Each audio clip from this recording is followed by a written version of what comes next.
I got the last few getting stuff done. We'll get everything, all paperwork, coming back tomorrow. All right, everything's ready to roll. We'll go through things and see what's going on. Oh my God, the draft was, yeah, that was the 25-minute. So that was the what we're going to get into now is I'm going to kind of go through 2 parts today, or 1 1/2, if you will. We're going to get into properties of exponents. We're starting with polynomials. And polynomials are nomials. I know, you're welcome. So what we look at when we work with these. You did that part? Oh, it's the other part you have. I'm sorry. Yep. I'm sorry.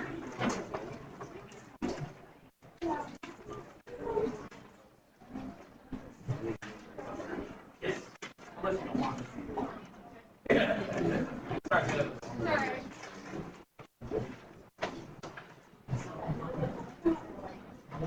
Yeah, I'll yell for you guys in 25 for that one, okay? So when we get into polynomials, what we do is, today there's really going to be maybe 2 things that are new, if that, maybe 1 1/2 new things, so it shouldn't be so bad. When we talk about exponent rules, one of the reasons why we start with exponent rules is because as we go through this and we start working more and more with polynomials, we're going to start getting into graphs of polynomials, simplifying polynomials, finding zeros of polynomials, and all other stuff. But we have to understand how their exponents work within them. So we start out with properties. So the really easy thing to do is this. What's 2 to the first power? 2. What's 2 squared? 2 cubed.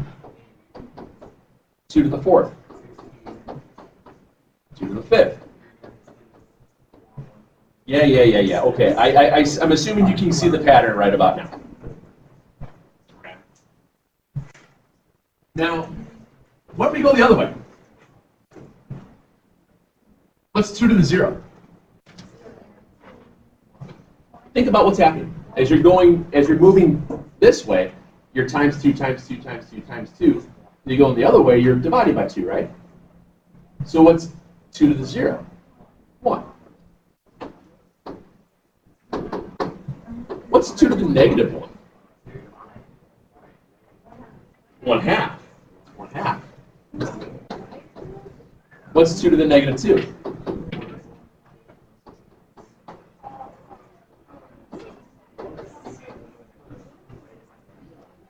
And so on and so on. Now, the reason I like to work these out and write these out to start out with to show exponent rules is that when we deal with 2's, well, the mental math portion of it is relatively easy. Okay? Most of us can say, oh, 2 cubed is 8, and so on. Now, what happens then when we start putting things together? For example, if I say what is 2 cubed times 2 squared? If you think about that in terms of order of exponents, what would you have to do first? Get the exponent. So that would be 8 times 4, which is 32, which is 2 to the 5th.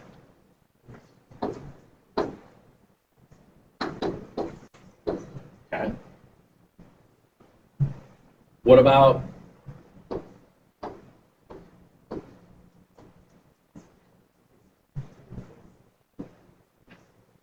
2 to the 6th divided by 2 squared? What do you get? 2 to the 4th.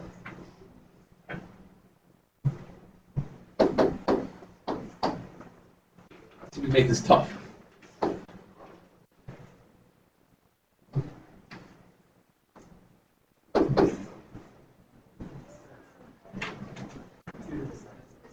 It's 2 to the 6th. Now, the reason that's 2 to the 6th, if you start thinking about the order of operations tell you to take care of what's inside the parentheses first, and then take the exponent. So inside the parentheses, 2 squared, 4. 4 cubed is 64.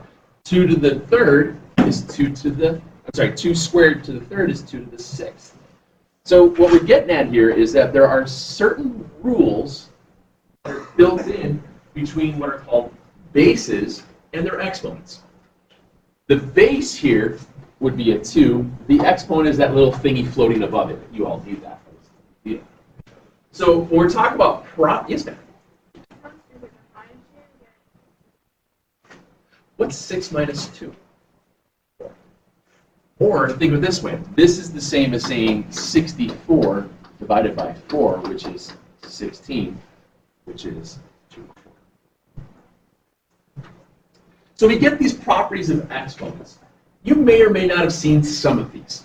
For example, when I have the same base and I'm multiplying, what did we do with our exponents? We added. 2 to the third times 2 to the fourth was 2 to the seventh. Okay. If we did something where we had a base exponent to an exponent, we just did that one. It was like 2 squared to the third, I think. We multiplied them. Power, this is called power to power. You multiply. We also said that anything to the 0 exponent is 1, always. Okay.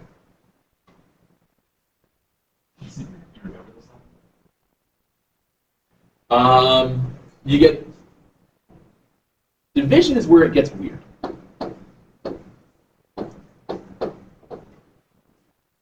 Division is where it gets weird. You guys ever play the game War cards? Okay. Yeah, exactly. When you play War, the larger number always wins. That's what you're doing when you have division. When you have positive exponents, you play War, and whoever is larger is what stays. So I always say, play War and subtract. For example, if we have x to the 5th over x to the 12th, who wins? The 12. The 12. Now, what goes to the numerator? Is that 12, when I subtract it out, gets a 7, right? Is that 7 wearing a flotation device? Is it wearing a life preserver? No. Look closely. No. So where does that x to the 7 stay? Stays on the bottom. What goes in the numerator there? A 1. Yep. And that's usually the biggest mistake people make. They think that the exponent is wearing a flotation device. It is not wearing a flotation device. It stays down. So you play War with your exponents. Okay? Play War with your exponents. Yes, sir. Yes, sir. But we always deal with positive exponents because we're positive people. Yeah. And it leads me to that one. X to the negative n is 1 over x to the n. Any exponent that's negative isn't happy where it is. It always wants to be on the other side of the fraction bar. So if it happens to be negative in the numerator, it is then positive in the denominator, and vice versa. If it's negative in the denominator, it's positive in the numerator. That's where we get these exponent rules. Okay? And I think you might have seen some of these. It's been a while. I have, what's that? I have one other one that we seem to always forget, or two more, I should say.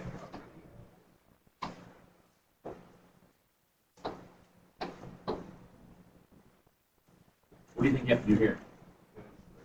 Yeah, just distribute.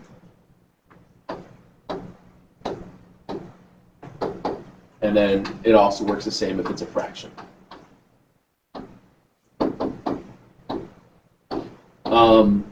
This is meaning that A and B are not the same base.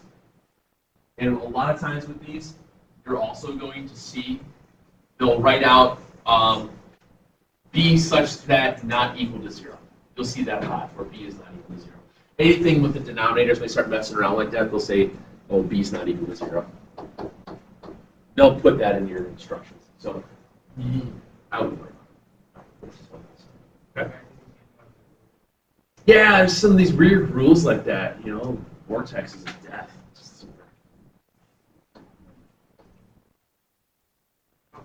Oh no! What do I do? Run. I'm out. Simplify those two real quick for me.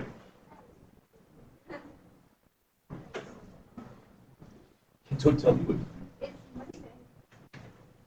I think this is pretty legit for, you know, to ease back into things. Okay, it's pretty legit. It's not too crazy. Yeah.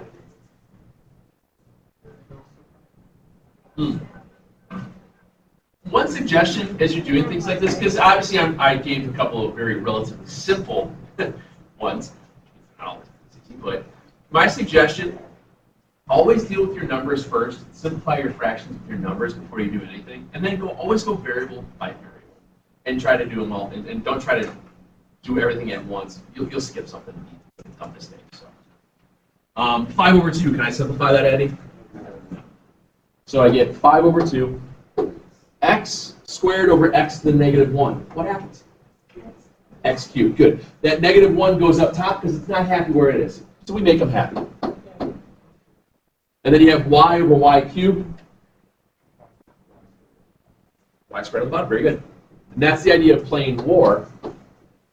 That's the idea of playing war where the cube is larger than a 1. So subtract and go. Is that my trying to tie that into the game that never ends? Does that make sense by the idea of playing war then? I'm hoping that most of you played war. Negative 3 over 9 is the 3, and the 3 is negative, but does it have a negative exponent? No. So what's negative 3 over 9? Negative 1/3. Okay. X over x cubed. X squared on the bottom, good. And y over y to the negative 4. On top. Okay.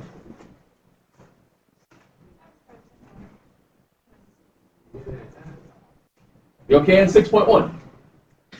That's like literally all there is to it. Yeah, there's not much. They can get a little bit more complicated here or there, but we'll get to it. We'll get it. I wanted to kind of slowly get into this. Devin's not here. They took that trip to DC. I guess they didn't get back till really late last night. I guess they didn't get back till like 1. So I don't know if someone's delayed or whatever. But thank you for remembering Devin, 20 minutes late. But what's that? You want more problems? Wow. So let's do something a little bit different. Let's dance. We will. I have a feeling you're being a little sarcastic too. So the second part of this is it's kind of laying the groundwork for what becomes. You remember when we did quadratics about a month or so ago? We talked about, sadly, we talked about terms in parentheses. Terms in parentheses had their own zeros. You making faces at me in the windows? Sure. I joke. Hey, make sure you guys tell them how difficult 6.1 was. Oh. Everybody was crying. So, when I'm looking at, when I'm talking about these things called polynomials, when we look at polynomials, polynomials are going to be stuff that are written out like this.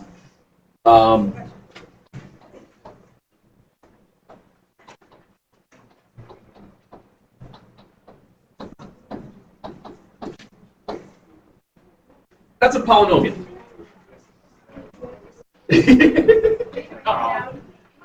I'm going to explain parts of it real quick. Polynomials Polynomials are what we call, they have what's called an nth degree. Nth degree polynomials means what's the highest degree that you see. In this case, it would be a fifth degree polynomial. When we write out polynomials, generally we put them always in what's called a descending order. Okay? We put things in a descending order. They talk about this in lower math class of descending, ascending. Descending is the standard way things go. If you have a fifth degree polynomial and you put it in descending order, that means you have a fifth degree term, fourth, third, squared, singular, and a constant.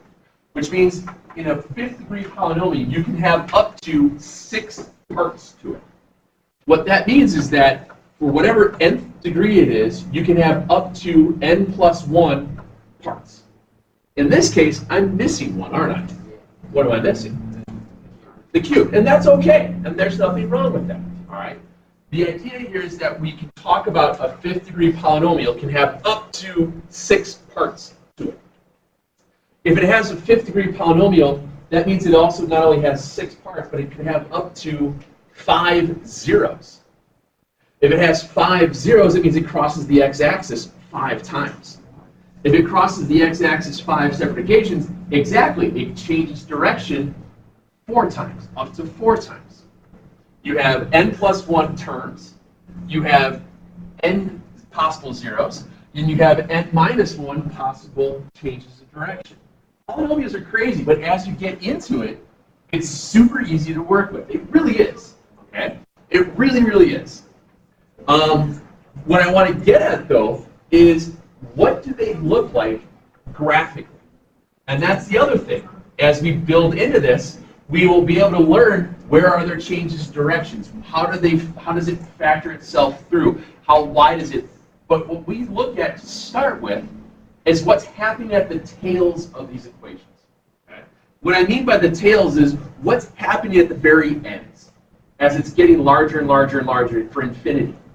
Where are those tails pointing? And that's where dance moves come in. And since you wanted more problems, you need to come up and dance. Dance. Dance. I need some of you to dance. Good. But you can do it now when we call it even. Be fun. You don't know, I have to show you. Come on.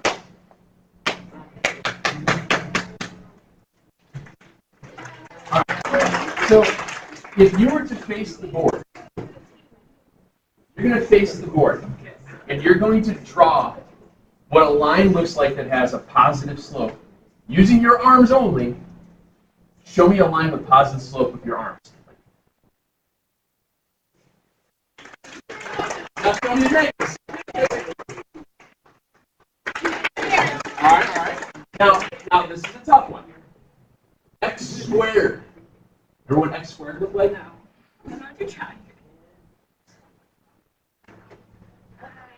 Show me up like a cup. Down like a frown. Positive slope. Negative slope. Up like a cup. Negative slope. Negative slope. Positive slope. Negative slope. Down like a frown. Up like a cup. Dance, come on, some dance moves.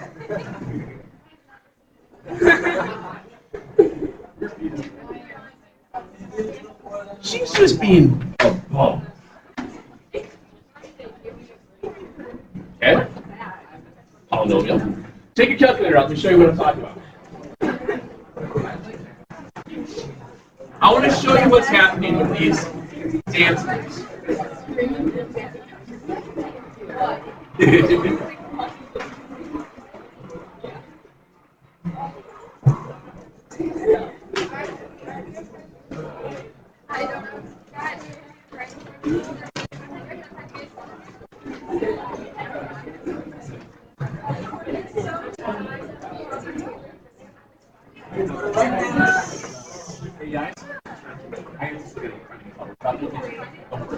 For right now, I'd like you guys, we still have a few things to go through here. In the y equals, I want to put in y equals x squared, y equals x to the third. I want to go x to the fourth. Oops.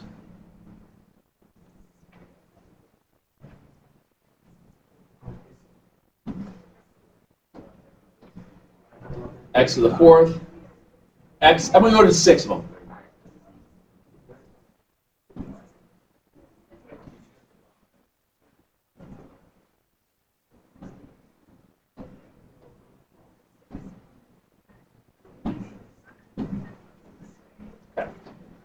So hit graph.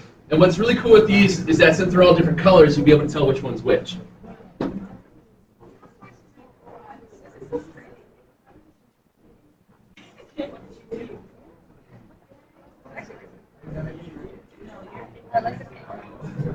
Now, what we did here, guys, what we did is we just graphed 6 positive polynomials.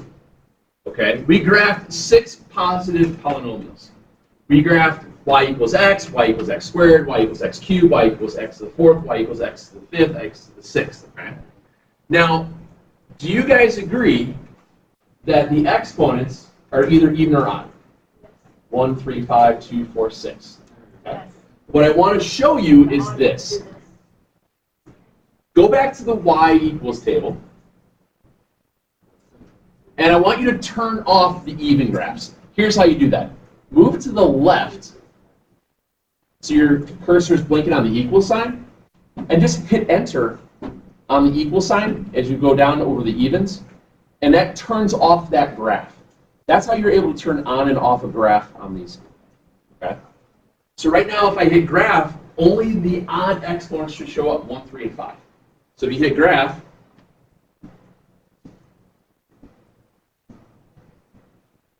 what are all their tails doing? They're going up like a positive slope, aren't they? What do you think x to the 71st power is going to do? The tails are going to do the same thing. What I'm getting at here, as we look at what are called the tails, as x goes towards infinity, as it gets larger and larger and larger, f of x, the y equals part, is also going towards positive infinity. It's increasing. As x gets larger, y gets larger.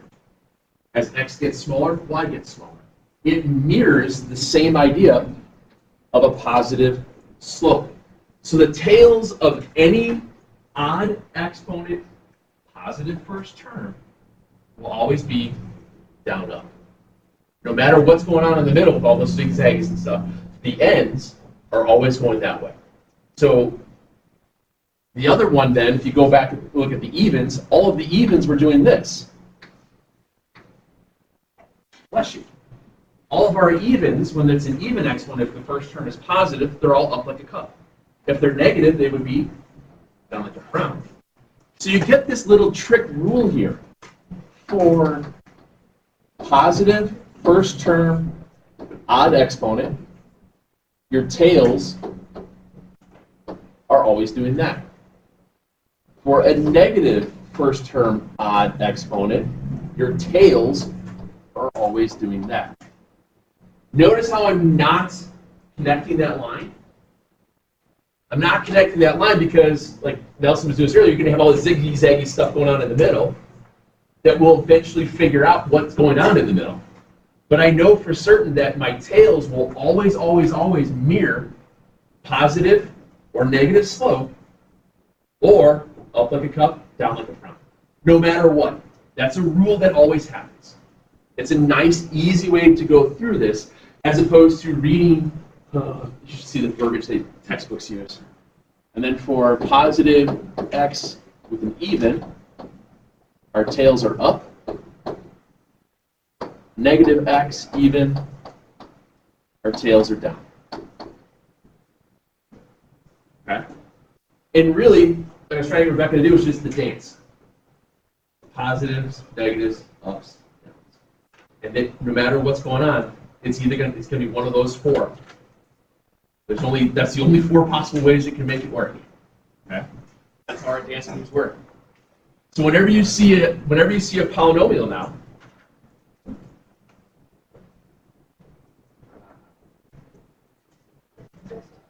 what are my tails doing there? Negative 4x to the 17th plus 4x squared minus 2. What are my tails doing? Odd exponent, negative first term, it's going up, down. As I read it from left, right, it's going up, down. Does that make sense? It looks like a negative slope. Okay? Up, down. Mid. So that's new. But really, if you relay it back to the idea of positive, negative slopes, up like a cup, down like a frown, is it really new? Because you knew all that. If I said, what does the graph of x squared look like? You'd say, oh, it's up like a cup. If I said, what is the graph of negative 3x squared plus 2x minus 1? It's down like a frown. You knew that. It just so happens that those rules actually do replicate for all exponents. It'll work. Bless you. 20th degree polynomial, how many zeros could it have? A lot, which by means it would be 20. How many possible terms could it have in the sequence if it's a 20th degree polynomial? It'd have 21. How many changes of direction could it have? 19. That's the idea for how polynomials work. There's little nuances that you can pick up out of these things as you go through. All right, Tim? Sometimes I got to check with you because you're like the barometer of things. If you want to throw something at me, okay. Dance.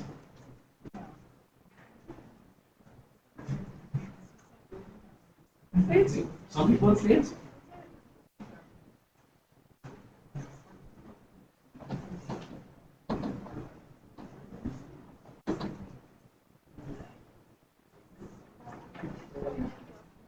It's not jumping.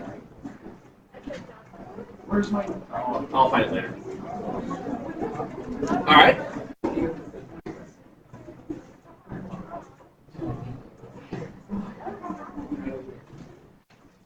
Do you remember what direct substitution means?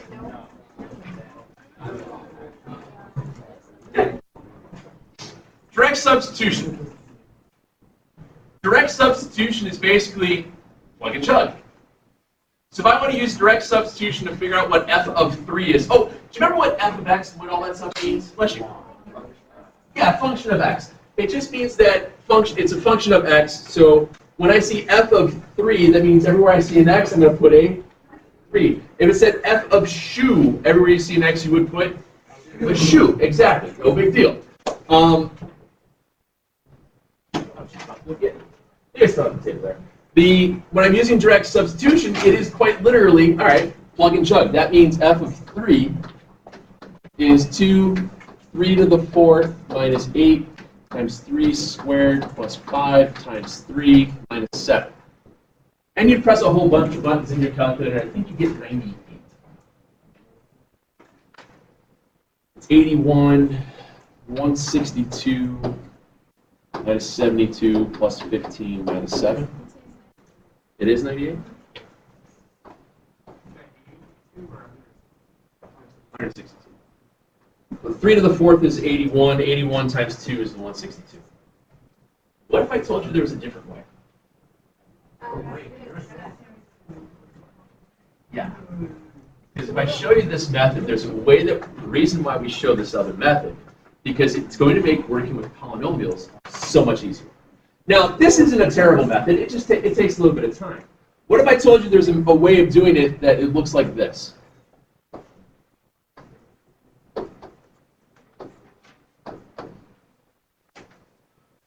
See if you can figure out what I'm doing. Nope.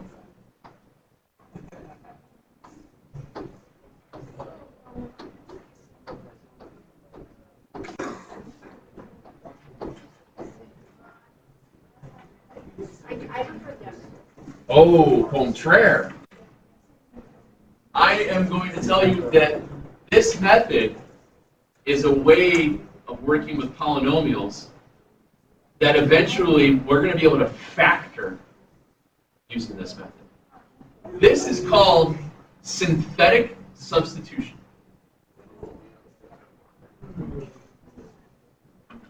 It's called synthetic substitution. Synthetic substitution, and I'll show you what I did here.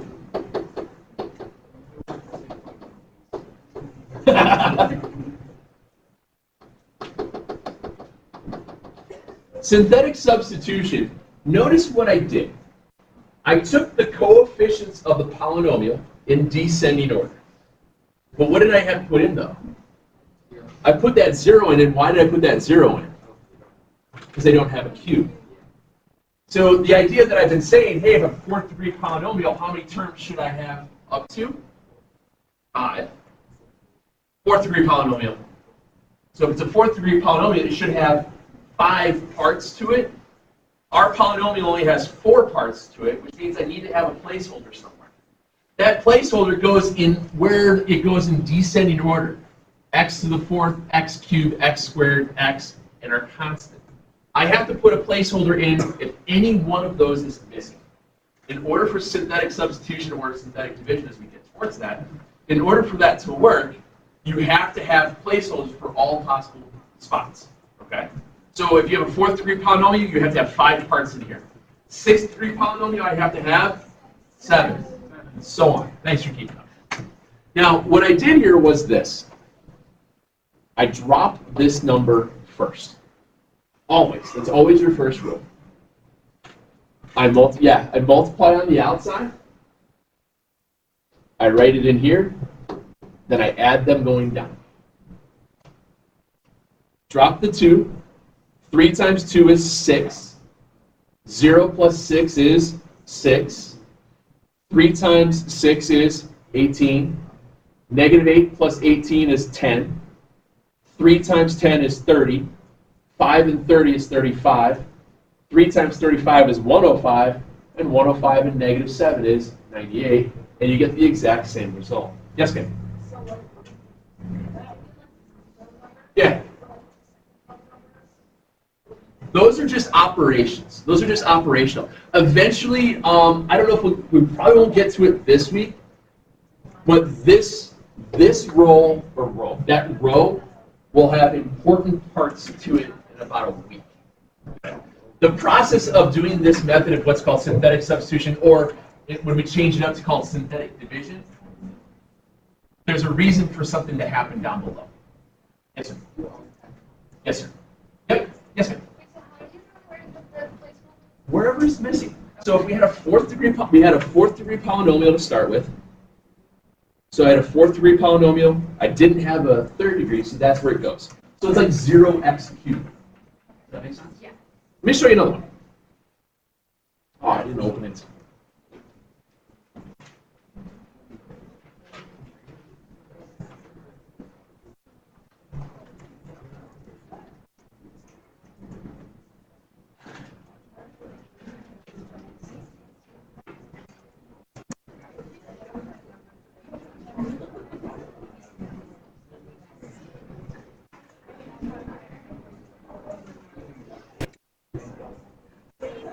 All right.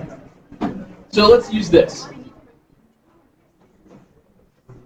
We're going to use synthetic substitution for -1 at 2x to the 4th plus x cubed minus 3x squared plus 5x.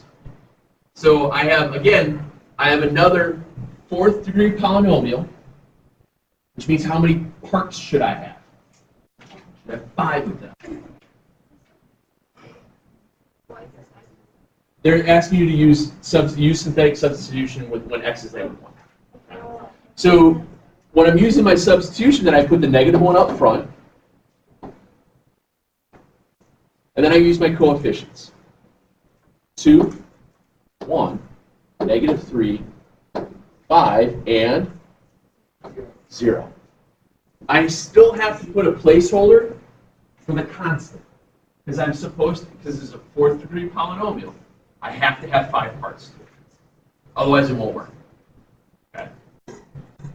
So you go through the process. The first step is always drop the leading term. When I drop that leading term down, I get a 2. Whew, that was tough. 2 times -1 is what? What's that? No, it's a positive 5 here. Negative 1 times 2 is negative 2. 1 plus negative 2 is negative 1 times negative 1, negative 2, 2, 7, 7, negative 7. Synthetic substitution goes super fast when you get a hang of it. It is so much easier to press a button. The last number will be the answer. So if I substituted in negative 1 into all of that,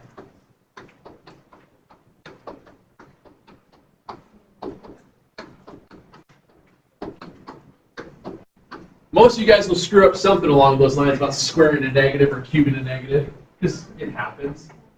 But it's really tough to screw up when you use synthetic. Plus, it's so much faster.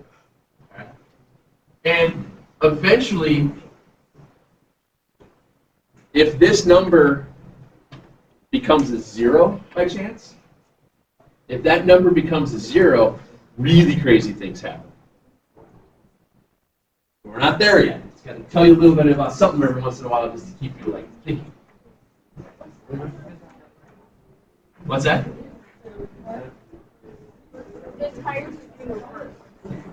No, well, if you go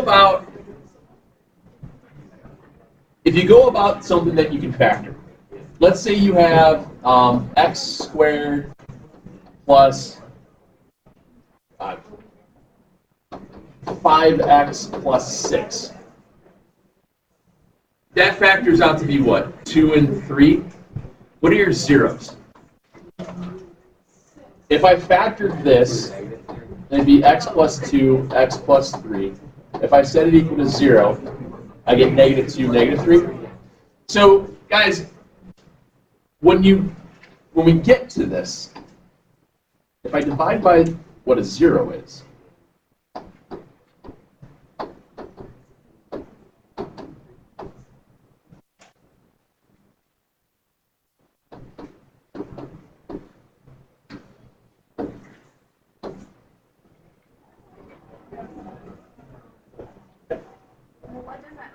means it's factorable. You can factor out x. It means that negative 2 is a 0 of that function. We're getting there. We just started this. This takes time to build into it. This is what we're heading towards. We're going to be able to take a polynomial, a nasty looking polynomial.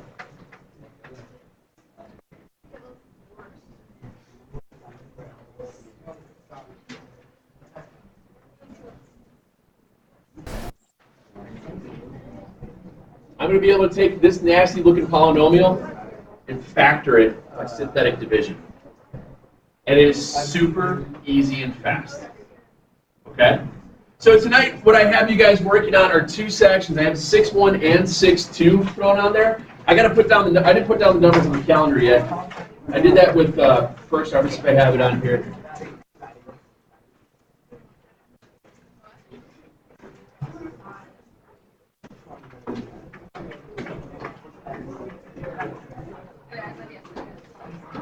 Do those two sets, please. I think it's like 5 of each, or 6 of one and 5 of the other. It's pretty quick. This idea of synthetics, hey guys, this idea of the synthetic substitution is a huge thing. It's something that we're going to use a lot of. It really does become like a super efficient way to factor. And you can do it with fractions, you can do it with full numbers. There's a whole process by which we do this, and this is just that first step of understanding how do you do the process, and we continually work on it over the course of the next week or so. I threw up on the board that we were only going to do 6.1 and 6.2 today, or 6.1 today and 6.2 tomorrow. I thought that by bringing in a little bit of 6.2 today, we can do a little bit of 6.2 and 6.3 tomorrow. I have the idea of doing a quick quiz on Thursday. I don't know if we're going to need to, because I don't know, it's in half-day conferences. We might just try to get through the operational stuff this week and then worry about what all of it means next week. So we'll see how it goes, but I kind of think we probably won't have time to quiz on Thursday. We might do a little 6.4 instead. Questions on that? Just watch your negatives, guys, when you're doing synthetic division. It's usually what people mess up.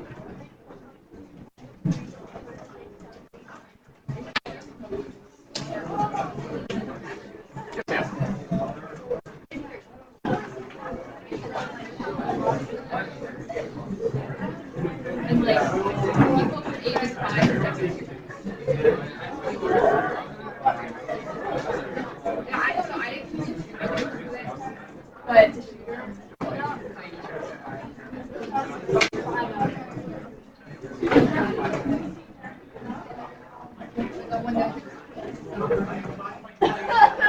It becomes super fast. You're going to be able to go through those quicker than you can. What's up? Yeah. I gotta save all my stuff. Yeah, I forgot to play.